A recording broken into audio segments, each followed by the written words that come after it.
오늘 우리가 함께 하실 말씀은 우리 마가복음 말씀입니다. 마가복음 1장 16절로부터 28절까지 말씀입니다. 마가복음 1장 16절로부터 28절까지 말씀, 우리 한 절씩 교독하도록 하겠습니다. 제가 먼저 16절 말씀을 읽겠습니다. 갈릴리 해변으로 지나가시다가 시몬과 그 형제 안드레가 바다에 그물 던지는 것을 보시니 저희는 어부라. 예수께서 가라사대 나를 따라오너라. 내가 너희로 사람을 낚는 어부가 되게 하리라 하시니 곧 그물을 버려두고 쫓으니라.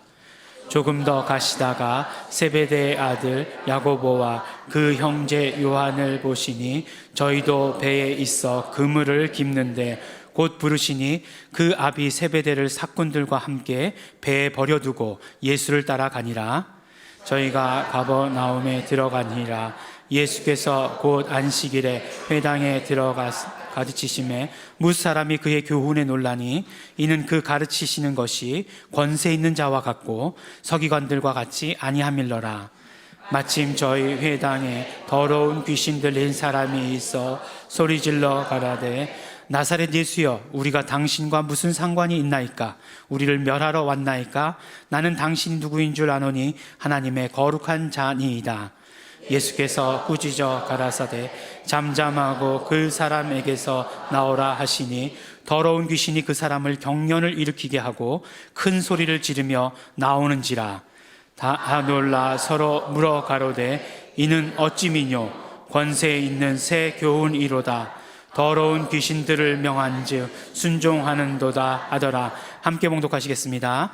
예수의 소문이 곧 온 갈릴리 사방에 퍼지더라. 아멘. 우리는 복음서를 통해서 예수님께서 하신 말씀, 예수님께서 하신 일들을 우리가 듣고 보게 됩니다. 예수님은 누구이신가? 우리가 알 수 있는 방법은 바로 이렇게 예수님께서 말씀하신 것을 듣고 또 예수님께서 하신 행동들을 볼 때에 우리가 예수님이 누구이신지를 알게 되는 것입니다. 성경에 보면 침례 요한도 잡혀 있을 때 마지막에 예수님께 제자들을 보내가지고 묻습니다. 뭐라고 묻냐면 오실 분이 당신입니까? 아니면 우리가 다른 분을 기다려야 합니까? 라고 이렇게 예수님께 질문을 합니다. 그러자 예수님께서 요한의 제자들에게 말씀을 하십니다. 그래 나다, 이렇게 말씀을 하신 것이 아니고 뭐라고 말씀하시냐면 눈먼 사람이 보고 저는 사람이 걷고 나병 환자가 깨끗해지고 귀먹은 사람이 듣고 죽은 사람이 살아나고 가난한 사람이 복음을 듣는다 라고 이렇게 이야기를 합니다. 이 질문과 답의 결론이 무엇이었을까요? 침례 요한이 그 답을 듣고서 그래도 잘 모르겠습니다 이렇게 대답했을까요? 아니면 예수님의 그 하시는 일들을 보고서 하시는 말씀을 듣고서 이제 예수님은 메시아이심을, 그리스도이심을 깨달았습니다 이렇게 대답했을까요? 후자겠죠 당연히. 우리도 마찬가지입니다. 이 복음서 기자들이 특별히 우리가 함께 보고 있는 이 마가가 예수님에 대해서 기록했습니다. 예수님께서 하신 말씀과 그 다음에 예수님께서 어떤 행동들을 하셨는지에 대해서 우리에게 들려주고 있습니다. 그렇다면 우리도 마찬가지로 복음서의 말씀들을 들으면서 예수님이 누구이신가 하는 것을 알아야 하는 것입니다. 그런데 거기서 더 한 가지 더, 우리가 예수님이 누구이신지 아는 것만으로 끝내서는 또 안 된다는 것입니다. 우리가 예수님이 누구이신지 알았다라고 한다면 그 예수님과 내가 어떤 관계인가, 그 예수님이 나에게 어떤 일을 해주실 수 있는가에 대한 나와 예수님을 연결시킬 수 있는 것 있어야 한다는 것입니다. 예수님께서 진짜 구세주심을 알았다라고 한다면 나는 그분을 믿고 그분을 신뢰하고 또 그분을 따르는 자가 되어야 하는 것입니다. 만약에 우리가 정말 예수님이 누구이신지 알았는데 세례 요한의 그 두 번째 질문처럼 다른 일을 기다려야 됩니까? 이렇게 묻는다라고 한다면 우리가 예수님이 누구인지 알았음에도 불구하고 실상 삶은 다른 분을 기다리는 것처럼 그렇게 산다라고 한다면 그것이 무슨 의미가 있겠는가 하는 것이에요. 우리가 예수님을 알았다라고 한다면 우리가 정말 예수님과 어떤 관계가 있는지 깨달으면서 살아가는 것이 너무나 중요합니다.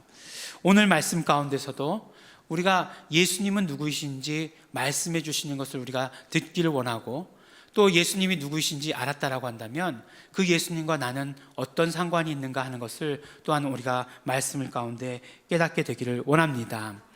우리 지난주의 말씀, 그러니까 우리 지난주의 말씀이라고 하지만 성경에 오늘 우리 본문 말씀보다 위에 기록되어 있기를 예수님께서 침례를 받으셨다라고 우리에게 말씀해 주십니다. 예수님께서 침례를 받으신 것은 우리가 잘 아는 대로 예수님의 공생애가 아주 공식적으로 시작되었다라고 하는 것을 선포하는 것을 의미합니다. 그래서 예수님께서는 침례를 받으시고 물에서 올라오시고 그 다음에 이제 어떤 일을 하시냐면 바로 하나님 나라의 복음을 전하기 시작하셨다라고 이렇게 말씀을 하십니다. 그리고 나서 오늘 마가복음의 기록의 순서대로 보면 무슨 일을 제일 먼저 하시냐면 바로 보니까 제자들을 부르신 일을 제일 먼저 합니다. 물론 12제자를 다 부르신 건 아니에요. 4명의 제자들, 특별히 4명의 제자들을 먼저 부르시는 일을 우리에게 말씀해 주시고 계세요. 참 어떻게 그 공생애를 시작하시면서 왜 제자들을 부르시는 일을 먼저 하셨을까라는 것이 궁금해집니다.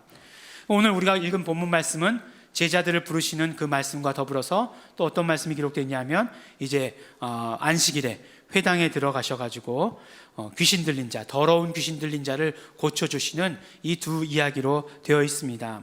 첫 번째 그 제자를 부르신 사건을 우리 먼저 함께 살펴보도록 하겠습니다. 근데 이 제자를 부르셨다라고 하는 이 말씀을 볼 때마다, 예수님께서 제자를 부르시는 장면을 볼 때마다 우리 마음 가운데는 어디선가 모르게 이렇게 뭔가 이렇게 무거운 마음이 드는 것 같은 것들이 사실이에요. 제 마음속에는 그렇습니다. 왜냐하면 제자가 되어야 된다는 말, 이런 말들을 우리가 설교를 통해서 굉장히 많이 들었기 때문에 그렇습니다. 예수님께서 우리를 어떻게 부르셨는가? 많은 분들이 말씀하기를 예수님께서는 우리를 제자로 부르셨다는 거예요. 그래서 우리는 제자가 되어야 된다라고 이렇게 말씀을 합니다. 그래서 어떤 교회, 아주 큰 교회인데 그 교회에서 성도를 훈련할 때 뭐라고만 얘기하냐면 제자 훈련이다 라고 이렇게 말을 합니다. 또 책 중에 많은 책들의 제목들도 보면 제자도, 제자입니까? 또 팬입니까? 제자입니까? 이런 것들, 또는 제자도의 대가, 지금 나열한 책 중에 한 권은 읽어보셨어야 해요. 이것 중에 한 권도 안 읽어보셨다 하면 어렵습니다. 문제가 있습니다. 그러니까 물론 제목만 알고 계셔도 되는데, 어쨌든 책들 중에 그렇게 제자도에 대한 책이 많이 나와 있다는 것, 또 교회 이름도 보니까 제자도 이렇게 제자 이렇게 인터넷에 쳐보니까 제자교회가 그렇게 많더라고요. 제자교회, 또 심지어는 제자도 교회라고 이렇게 말하는 것을 보면 이 제자라는 것이 굉장히 강조되는 말인 것을 우리는 알 수 있습니다. 사실 성경에서 보면 우리와 예수님과의 관계를 정의할 때 꼭 제자로, 예수님의 제자로만 우리를 정의한 것은 아닙니다. 그렇죠. 우리가 요한복음 15장에 보면 예수님께서 우리를 더 이상 종이라 부르지 않고 친구라고 부른다라고 말씀하시기도 하고, 우리가 또 예수님과 우리와의 관계가 예수님은 신랑이시고 우리는 또 신부가 되어야 된다라고 하는 것들도 잘 알고 있습니다. 하지만 우리가 우리 삶에서 어떻게 살아야 하는가, 우리가 정말 크리스찬으로서 어떻게 살아야 되는가 하는 그런 어떤 질문에 있어서는 우리가 분명히 예수님께서 우리를 친구라고 부르신 것은 맞지만, 또 우리에게 예수님의 신부가 되어야 된다라고 말씀하신 것은 맞지만, 그것은 예수님께서 말씀하신 것이고 우리 측면에서, 우리 쪽에서 본다라고 한다면 제자로서의 삶을 살아가는 것이 맞는 것이 아닌가라는 것을 이렇게 생각하게 됩니다. 정말 어떻게 살아야 될 것인가, 우리 쪽에서 생각해 봤을 때는 제자로서의 삶을 사는 것이 맞다, 이렇게 생각하게 되는 것입니다. 오늘 예수님께서는 이제 공생애를 시작하시면서 4명의 제자를 부르시는 그 상황을 우리에게 말씀해 주십니다. 그 상황을 통해서도, 4명의 제자를 부르시는 그 상황을 통해서도 우리는 예수님이 누구이신지를 알게 되는 것이고, 또 그 상황을 바라보면서 우리는 예수님과 어떤 관계를 맺어야 되는지를 알 수 있게 되는 것입니다. 오늘 예수님께서 4명의 제자를 부를 때에 여러 가지 공통점이 있습니다. 그 공통점 중에 하나는 무엇이냐면 이 네 명의 제자가 다 직업이 어부라는 사실입니다. 어부. 그렇죠? 예. 보니까 오늘 말씀을 보니까 시몬과 그 형제 안드레는 그물을 던지고 있었다라고 이렇게 얘기합니다. 그럼 이 사람의 직업이 뭘까요? 시몬과 안드레가 그물을 던지고 있었다. 그럼 이 사람의 직업이 뭘까요? 뭐 취미로도 던질 수 있지 않겠습니까? 그렇지만 그 상황상 성경에서 취미를 이야기하진 않았겠죠. 그물을 던지고 있는 사람을 보니까 분명히 이 사람은 직업이 당연히 그 어부였겠죠. 근데 같은 어부여도 성경을 잘 보면 세베대의 아들들, 그러니까 야고보와 요한은 어떻게 하고 있었냐면 그물을 고치고 있었어요. 그러니까 뭐 어부들이 보면은 늘 그물을 던지러 나가기 전에 그물을 손질하지 않습니까? 한번 물고기를 잡고 나면 그물이 다 망가지니까 그 망가진 그물들을 다 이렇게 수선을 해야 그 다음에 또 그 물고기 잡으러 나가는 거잖아요. 안 그러면 그 뭐 뚫려 있는 대로 다 고기 빠져나가면 그물 던지나 마나 아니겠어요? 근데 세베대의 아들들은 그물을 고치고 있었어요. 자, 그물을 고치고 있는 사람은 직업이 뭐겠습니까? 어부였겠죠. 근데 마가복음에서는 단순하게 그물을 던지고 있었다, 그물을 고치고 있었다 이렇게 얘기하지만 사실 이거를 같은 이렇게 보면 이 똑같은 구절이 나와 있는 마태복음이나 누가복음에 보면 아주 자세하게 이렇게 기록되어 있는 것을 볼 수 있습니다. 근데 그물을 던지고 있었는데 누가복음의 기록에 보면 밤새도록 던졌어요. 밤새도록 던졌는데 한 마리도 물고기를 잡지 못했습니다. 뭐 그런 기록이 나와 있고, 그렇지만 마가복음에서는 그물을 던지고 있었다라고 이렇게 얘기하고, 그 다음에 또 그물을 깃고 있었던 그 사람은 바로 이제 그 누가복음의 기록에 보면 시몬과 안드레가 잘 아는 사람이었다라고 이렇게 이야기까지 하고 있습니다. 근데 사실 뭐 오늘 말씀드릴 건 아니지만 야고보와 요한은 그 세베대의 아들들이라고 얘기하고 있는데 그 어머니가 누구냐면 살로메예요. 살로메를 어떤 성경에 보면 예수님의 이모다라고까지 이렇게 표현한 그런 구절이 있어요. 그러니까 뭐 당연히 뭐 야고보와 요한은 예수님께서 오히려 베드로와 야고보보다 그 안드레보다 더 잘 알고 있었을지도 모릅니다. 뭐 어쨌든지 간에 성경이 나와 있는 대로만, 오늘 나와 있는 대로만 이야기를 합니다. 근데 예수님께서 이제 그 시몬과 안드레를 부르시고 자꾸 이렇게 얘기하는데 시몬은 누구고 베드로 누군가 이렇게 또 이렇게 헷갈리시죠? 바로 시몬이 베드로예요. 시몬이 원래 이름이고 예수님께서 시몬을 부르시면서 바로 그 이름을 붙여주셨는데 그 이름이 베드로죠. 그래서 또 예수님의 제자 중에 시몬이 있고 베드로가 있더라 이렇게 얘기하지 마시기 바랍니다.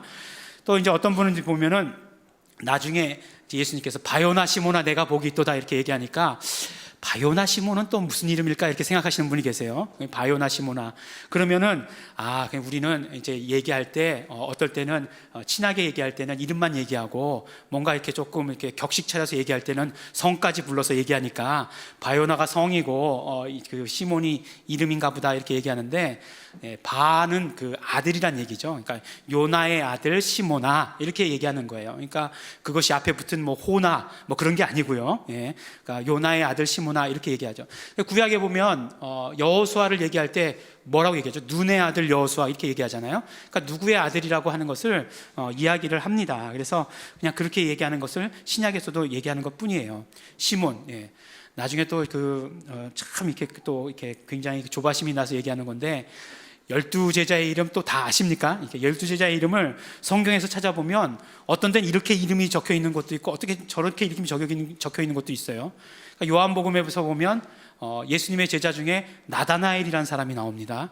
근데 복음서에 보면은 그 나다나엘이라는 이름을 찾을 수가 없어요. 대신 또 어떤 이름이 있냐면 바돌로메라고 하는 그런 이름이 있습니다. 그러니까 예수님의 제자가 도대체 몇 명이야? 12명 이름을 어떻게 다 찾아야 돼? 뭐 이렇게 생각하는 수도 있죠. 맨날 그 예수님의 제자의 이야기가 나오면 저희 아버님께서 저에게 얘기하시는 게 있어요.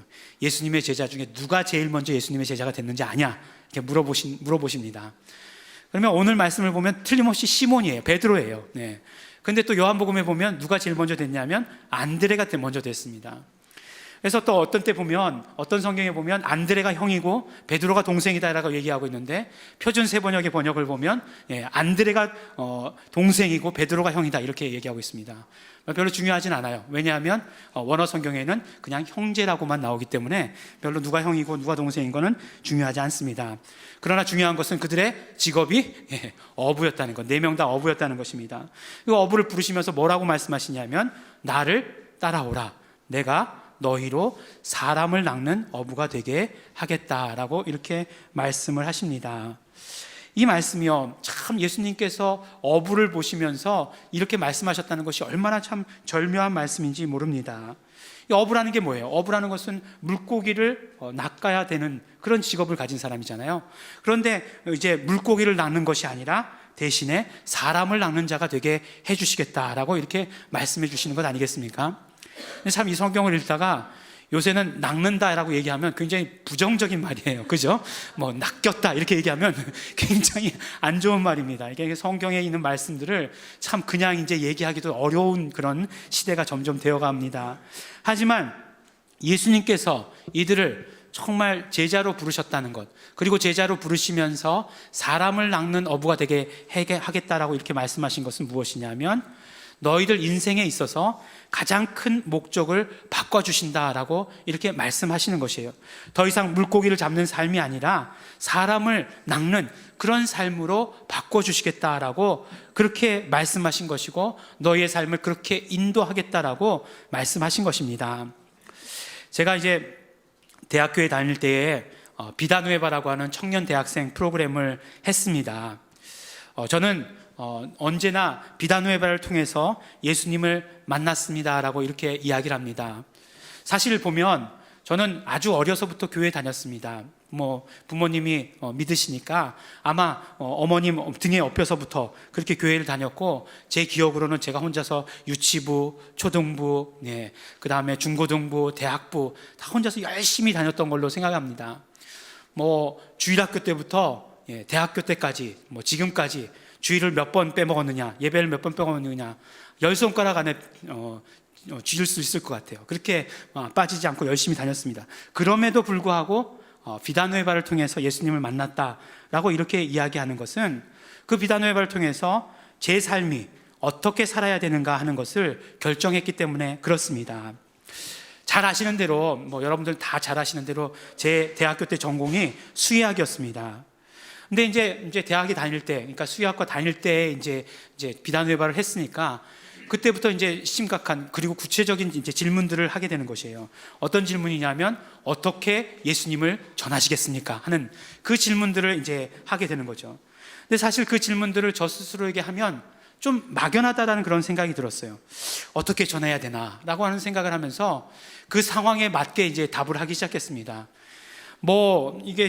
제가 이렇게 보는 게 이제 봐야 될 게 개, 고양이, 말, 소, 대, 개지잖아요. 그런 거잖아요. 근데 그것들에게 복음을 전하는 건 분명히 아니에요. 그렇잖아요. 이건 분명히 아닌 것 같고, 그러다가 이제 생각해 보니까 분명히 그렇다고 해서 개가 혼자서 오는, 개, 고양이가 혼자서 병원에 오는 것 아니니까 데리고 오는 그 사람들에게 복음을 전해야 되겠다라고 이렇게 이야기하니까 상황에 딱 맞는 답이기는 한데, 뭔가 그렇게 말하고 나면 마음 한쪽 편에는 허전한 것이, 이것이 답이 아닌 것 같은데 라고 하는 그런 생각이 많이 떠오르게 되었습니다.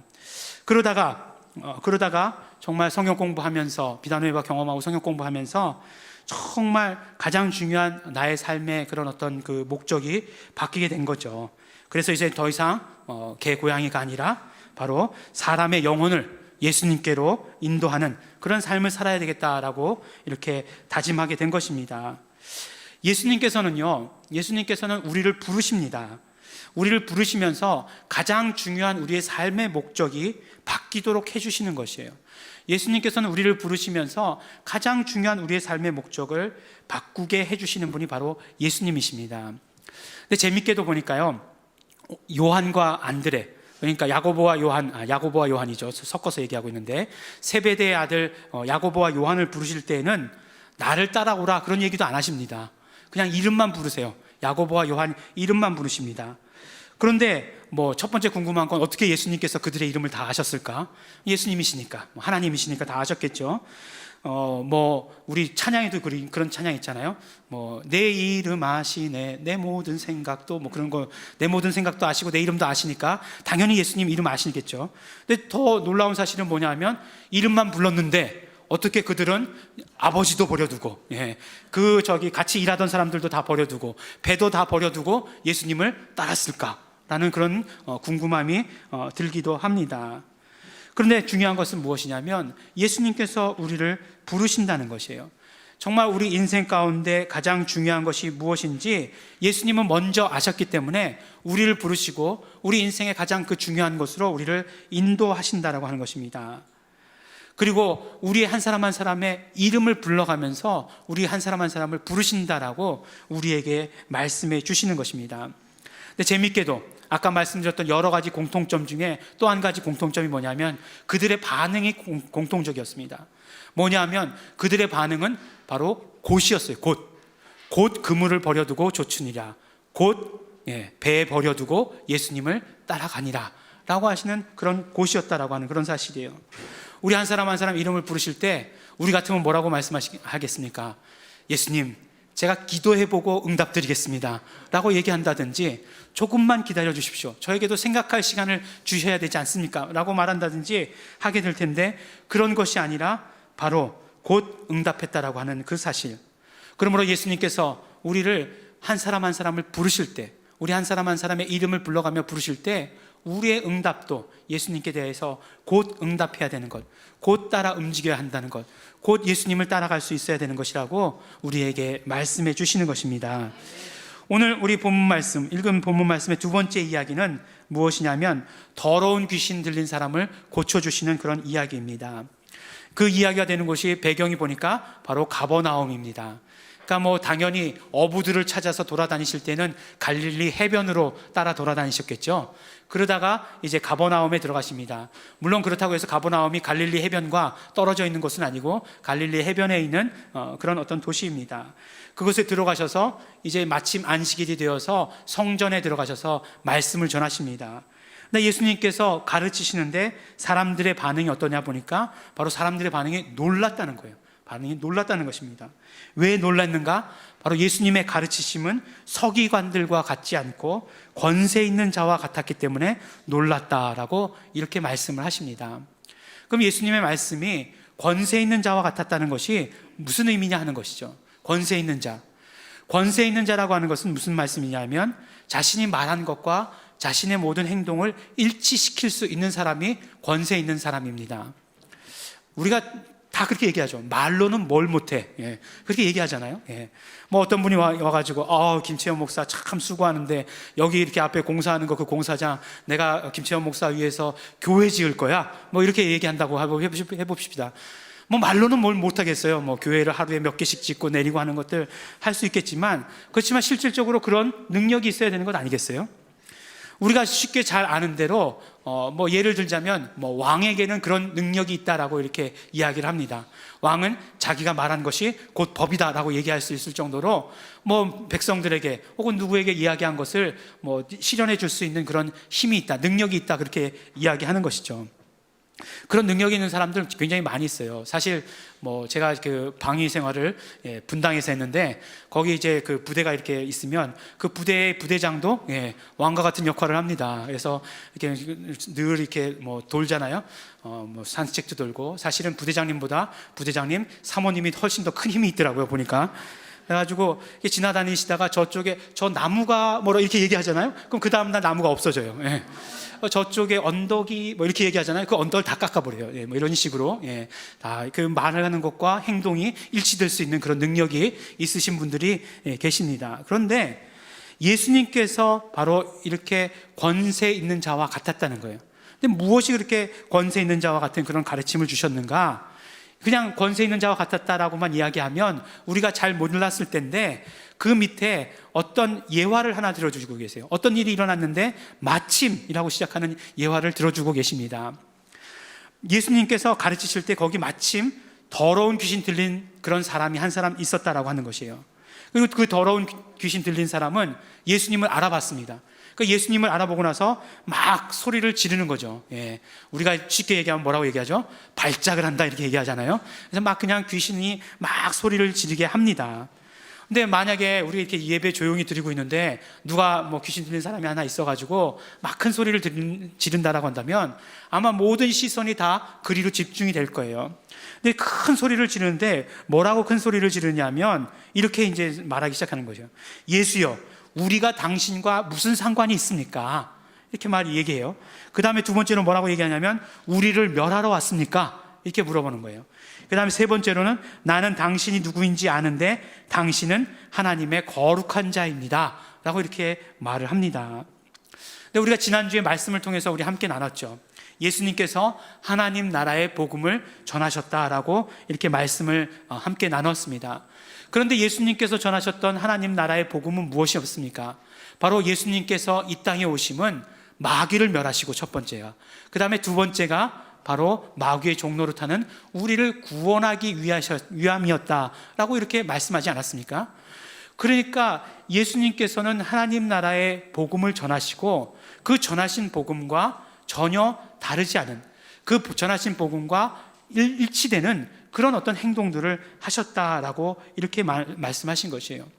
그러니까 오히려 귀신들이 예수님 오신 목적을 훨씬 더 정확하게 잘 알고 있었던 거예요. 우리를 멸하러 오셨습니까? 이렇게 질문했던 거죠. 예수님께서는 그 귀신의 질문에 대답하지 않으시죠. 대답하지 않으시고 뭐라고 말씀하시냐면 오히려 나무라십니다. 나무라시면서 조용히 하라, 조용히 하라고 나무라시고 그 사람에게서 나와라 라고 이렇게 말씀을 하시는 것이죠. 결론이 어떻게 되었습니까? 그 사람에게서 이 귀신이 나오게 되는 거죠. 근데 나갈 때 그 사람으로 막 경련을 일으키게 하고 큰 소리를 지르게는 했지만, 그러나 결국에는 이 귀신은 나왔습니다. 귀신은 그 사람에게서 떠나가게 되었습니다. 바로 예수님의 권세는 이런 것이에요. 예수님의 권세는, 예수님께서는 그런 권세를 가지고 계셨고 또한 그런 권세가 있음을 우리에게 선포해 주셨고 또한 그 선포하신 그 모든 말씀대로 그대로 행동하셨다는 것을 마가는 우리에게 알려주고 계시는 것입니다. 이렇게 하나님 나라의 복음을 선포하신 예수님의 그 말씀과 예수님께서 하신 행동이 다 일치했기 때문에 사람들은 예수님의 이 가르치심은 권세 있는 새 가르치심이다라고 말했던 것이고 놀랐던 것이고 환영하고 좋아했던 것입니다. 근데 가만히 보면 오늘 성경 말씀을 자세히 읽어보면 여기서 늘 말씀드리죠. 자세히 읽어봤다는 건 어떻게 읽는 걸 자세히 읽었다는 건 얘기하는 거죠. 원어로 읽으면 원어로 읽었다 이렇게 얘기하는 거죠. 근데 그 분명히 귀신 들린 자라고 얘기할 때 그때의 귀신은 하나예요. 단수예요. 근데 사람들이 막 수군거리면서 질문하면서 막 놀라면서 얘기할 때는 뭐라고 얘기하냐면 다 놀라 서로 물어가로되 이는 어찌 미뇨 권세 있는 새 교훈이로다 더러운 귀신들을 명한즉 다 순종한도다라고 이렇게 얘기하고 있어요. 분명히 예수님께서 귀신 한 마리라고 얘기하는 게 좋겠죠. 쫓았는데 그 단수로 쫓았는데 복수로 얘기한다는 거예요. 이게 무슨 말씀이겠습니까? 무슨 말씀이냐면 거듭 예수님께서 이런 일들을 하셨다는 거죠. 한 번 이런 일만 하고 끝이셨다는 것이 아니라 계속 이런 일을 하셨다는 것을 말씀해 주시는 것입니다. 권세 있는 새 교훈을, 새 가르치심을 선포하시고 나서 그 선포와 같은 그런 행동들을 계속 하셨다는 거예요. 그래서 물론 오늘 읽은 말씀 다음 절에도 보면 병든 자를 고치시고 귀신 들린 자에게서 귀신을 쫓으셨다는 말씀이 계속해서 거듭돼서 나오는 것을 우리는 확인할 수 있게 되는 것입니다. 예수님께서는 바로 권세가 있으셨고 그 권세 있는 가르치심으로 우리에게 가르치셨다는 것은 바로 그 모든 가르치심과 예수님의 그 모든 행동이 다 일치하셨다는 것을 말씀해 주시는 것입니다. 그러면 예수님께서 권세 있는 새 가르치심으로 가르치셨다는 것이 우리에게 어떤 의미가 있는 것이겠습니까? 그것은 바로 우리도 예수님의 그 선포를 받아들이면, 우리도 그 예수님의 그 선포를 믿으면 예수님께서 그때 하셨던 그런 모든 일들이 우리에게도 그대로 이루어진다는 것을 말씀하는 것 아니겠습니까? 왜냐하면 예수님의 가르치심은 권세 있는 새 교훈, 새 가르치심이었기 때문에 그렇습니다. 말씀하신 것과 그대로 이루어지는 일이 동일하기 때문에 그렇다는 거예요. 지금도 우리가 그것을 받아들이기만 한다면 그대로 우리 삶 가운데 정말 병을 가져다 주려는 귀신, 우리의 모든 환경들을 어렵게 만들려고 하는 더러운 귀신들이 이제는 떠나가게 되어 있는 것입니다. 결과적으로 말씀드리면 오늘 모든 일에 일어난 결과를 28절 말씀 가운데 말씀하고 있죠. 뭐라고 말씀하고 있습니까? 예수의 소문이 곧 온 갈릴리 사방에 퍼지더라 라고 이렇게 말씀하고 있습니다. 정말 예수님의 이 놀라운 일들이 사람들이 보고 나서 그 다음 즉각적으로 하는 일은 뭐라고요? 바로 소문내는 일이요. 당연히 그렇겠죠. 정말 놀라운 일들을 보고 나면 소문내는 일이 가장 먼저 하는 일이 그렇습니다. 그러면서 오늘 말씀의 결론을 읽으면서 다시 이 처음의 말씀을 돌아가 보도록 하겠습니다. 오늘 그 읽은 말씀, 더러운 귀신을 쫓아주실 때에 처음에 어떻게 시작하냐면 저희가 가버나움에 들어가니라 라고 이렇게 말씀하고 있습니다. 그러니까 예수님께서 저희가라고 이렇게 그 성경 말씀에 저희가라고 되어 있으니까 예수님 혼자서 들어가신 것이 아니라는 말씀이죠. 저희라는 말은 적어도 예수님과 이제 예수님의 제자로 따르기로 결단한 4명이 포함되어 있는 거겠죠. 예수님의 제자로 이렇게 따르기로 결단한 4명의 제자들이 함께 갔습니다. 그러니까 예수님의 제자들이 결국은 무슨 일을 하게 되었냐면 예수님께서 가르치시는 그 말씀을 듣게 되었던 것이고, 그 다음에 예수님께서 하시는 일들을 다 이제 보게 되었어요. 당연하겠죠. 제자를 뽑은 목적이 뭐겠습니까? 그 일들, 가르치심을 들려주시고 보여주시려고 당연히 제자를 뽑으신 것이겠죠. 그러면 이 보고 들은 제자들이 어떻게 됐겠습니까? 결국은 예수의 소문을 내는 사람 중에 한 사람이 되지 않았을까라는 그런 생각을 하게 됩니다.